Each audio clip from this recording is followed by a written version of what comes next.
What's up guys, CJ here and welcome back to another all-new Hybrid Network weekly recap where we break down all the biggest news that you might have missed. In this week's top stories, winter is coming to a galaxy far, far away, then a potentially huge speed bump that's cropping up for that Fox-Disney deal, and the clown prince of crime potentially found for that Joker Origins film, plus Michael Bay directing a DCEU movie. First up, you heard that right, coming soon to the Star Wars universe, space dragons? And one of the biggest and most surprising stories of the week, the showrunners of Game of Thrones, David Benioff and D.B. Weiss, will actually be creating a new trilogy of Star Wars films. That's right, Star Wars films, not a Star Wars television series. We don't know exactly what their films are going to cover right now, but Disney CEO Bob Iger described the movies as being focused on a particular point in time in the Star Wars franchise, whatever that means, which honestly to me sounds a whole lot like code for the Old Republic.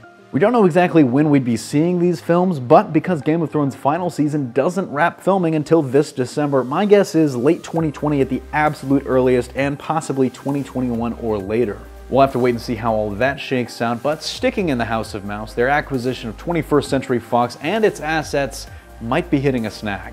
That snag is the regulatory process that the deal is going to have to clear with various countries around the world, making sure that the deal wouldn't violate any laws or create a potential monopoly, more or less a review that's expected to take anywhere from a year to a year and a half. While most people expect the deal to go off without a hitch, as Disney and Fox more than likely looked at existing regulations when finalizing the sale, we never know what might happen. And if the regulatory agencies do decide that the deal doesn't comply, there are a few things that could happen, from the extreme, a full stop of the sale as a whole, to the more likely, which is selling off some of Fox's assets included in the deal to other parties to make the deal compliant. One of those other companies could be Comcast, who, if you'll remember, was actually originally in the bidding for Fox's film studios and will reportedly try to outbid Disney for those film assets if the opportunity arises. But if you're worried about the Marvel characters not returning home to Marvel Studios, don't be, because there's a good chance those film rights are non-transferable anyways, so whether or not Disney actually buys Fox, the film rights to the X-Men and Fantastic Four should and maybe will return home anyways.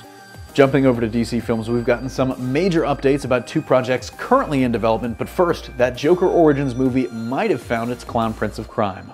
You might remember over the summer we first began hearing about the project, which is set to be developed by the director of The Hangover, Todd Phillips, and written by 8 Mile screenwriter Scott Silver, all while being executive produced by Martin Scorsese himself. The movie is going to be the first under a new DC film banner, separate from the DCEU, with the goal of pushing the boundaries of the DC film universe and casting different actors in iconic roles.